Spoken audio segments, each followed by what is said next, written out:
In this video, I'll be showing you how to fix iPhone Bluetooth not pairing.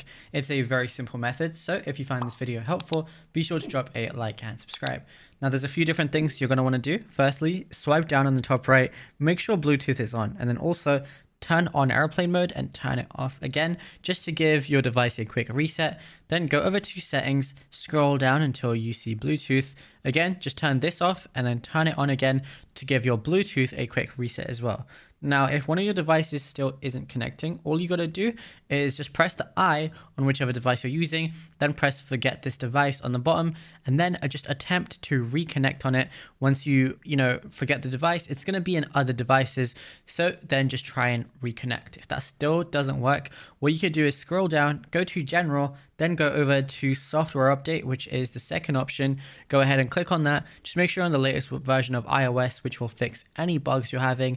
And the final thing that I would recommend doing is going ahead and restarting your phone. So press the volume up and your power button together. And when you do that, all you want to do is slide to power off.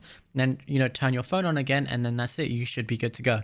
Now, if you found this video helpful, be sure to drop a like and subscribe.